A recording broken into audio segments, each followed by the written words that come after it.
Right, that is a battery charger.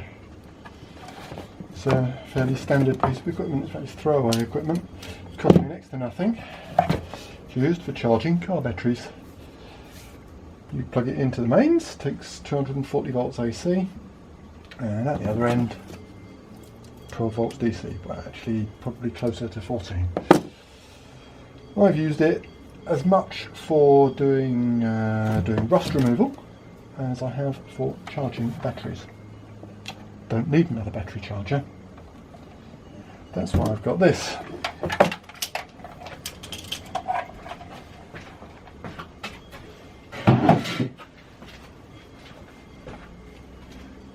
This is a battery charger. It's a battery charger, but it's not a battery charger like you might know. The previous battery charger that we looked at takes in 240 volts AC, throws out DC through the magic of a full bridge rectifier. Fix that package. Yeah, full bridge rectifier. Solid state it is. So what you've got is a transformer. What's that? Foam. So you've got a transformer, a full bridge rectifier. The transformer turns your AC into a smaller AC.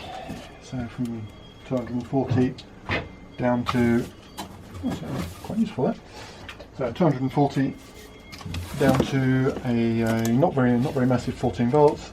Then it gets rectified, turns into about 14 volts and chucked out the end.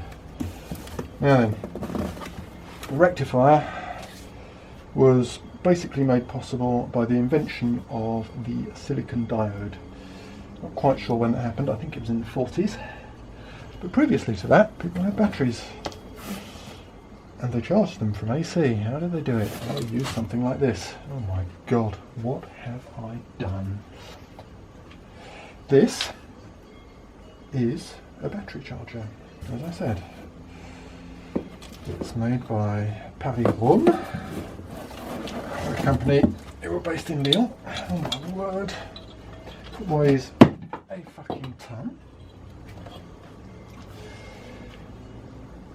It's junk. It's junk.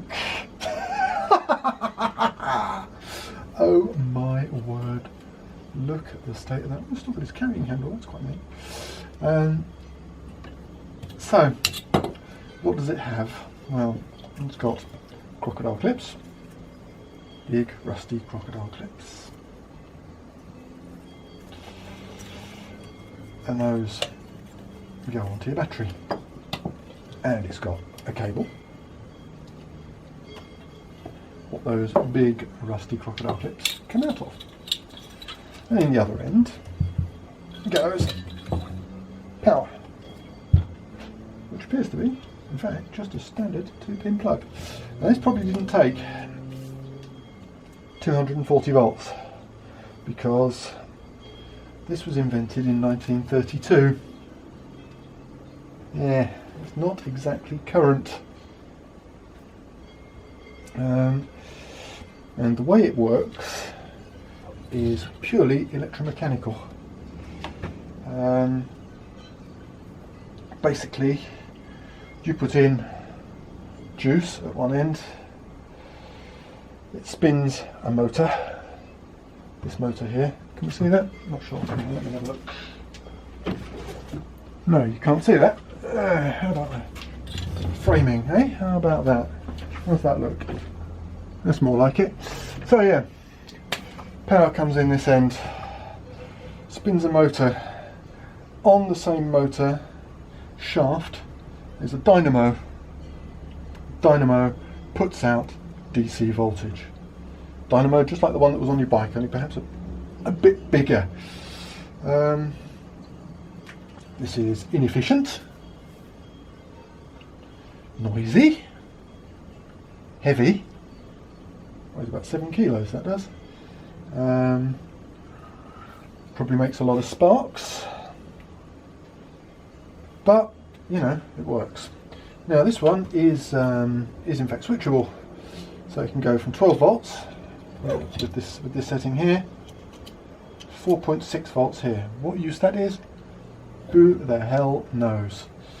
That works by switching an extra resistor in line with the regulator that's in here. It's the regulator which is probably the most interesting bit. The motor itself, well, the structure itself is a motor. So you've got, it's a universal motor. So it'll probably run off DC as well as AC. Probably runs off 110. It's a brushed motor. That spins this end. Well, in theory it spins. It doesn't turn at all at the moment. Spins this end. This end generates current. The brushes on this end pick up the voltage, put them here, and shove them out. The problem is that if this isn't producing enough power, not producing enough voltage, the voltage from the battery will run backwards through it and try and spin this as a DC motor. It's actually going to work against the current that you're putting in the other end. And that is bad news. You certainly don't want it. So there's a device in here which basically picks up whether you are, how do I put this? Detects where the highest voltage is, and if the highest voltage is on the battery side, it stops it being able to try and run the motor backwards, because an alternator is just a motor. So this was given to me. I paid for the shipping. It was going to go to the tip. I can't bear to see stuff like this go to the tip. So what we're going to do is we're going to try and recover it. This is stupid and futile, but there you go. Now then, body appears to be made from aluminium, which means that removing any stuck nuts and bolts can't really be done with a great deal of heat. On top of that, stuck to the inside of this are a bunch of permanent magnets. So heating this up, out of the question. This appears to be made from Bakelite, so can't heat that either. The screws are going to be rusted to buggery. There's no question about it. They are going to be rusted to bits. Aluminium body, steel screws, it's all rusted. I'm going to have to drill the majority of them out, I suspect, which is going to be a fun thing to do. So, yeah, the patent for this, I'll put it in the link. It was 1932. I have contacted the company that made it. They don't exist anymore as themselves, Paris Rhône, but they are part of Valeo. Valeo make alternators, distributors, all that sort of stuff. They make also this. They're still in the auto business. This is, it's an auto vehicle. So you can see the brushes are in here. Can we see that? Probably in about there. So the brushes in here. I'll try and get a closer look on that. The windings on the rotor. Rotor appears to be rusty. Bloody hell! Oh my God! What have I done? What have I done? Yes, no, I'm an idiot. I should have just let this go to the tip, shouldn't I? Well, I think what we're going to do is leave that for a moment. See whether we can just, we can just pull those out. That's neat. Right, so that gets those out of the way. So they do just pull off. That's handy. And then what we're probably going to do is put some rust removal type stuff on here. So we appear to be able to adjust the timing using this, and this end is fixed. Okay, so the DC end's fixed. The AC end, we can adjust the positioning of, we can adjust the timing by adjusting the position of the brushes. There's a wing nut, which is also bloody well stuck. That is part of that whole structure, so that would turn with a key. Right, okay, so we can see how that would work. yeah, gonna have to drill this out really. That doesn't please me really, but I don't see any other way of doing it. I don't know what else we can use. I think I'm going to get the majority of it off if I can. Now the finish, what's the finish on it? It's kind of a grey, kind of a dark grey. Appears to be some kind of lacquer, because if I'm going to refinish this, I obviously need to do something. There's a kind of a dark grey lacquer, so it doesn't appear to be stove enamelled, or possibly is, but yeah, possibly stove enamelled. Could be. I'm not going to be able to stove enamel it because that will take the magnets, if they've got any magnetism left in them, past their Curie point, and they'll be shot. Mind you, if they're shot, what's to lose? We can remagnetise them. Probably the best thing to do on it would be Japanning, but Japanning, I don't know if it sticks on aluminium. Right, there's an amp meter in here. No idea whether that works, moves, does anything. Good Lord. Thanks, Marcus. Thanks for convincing me to do this.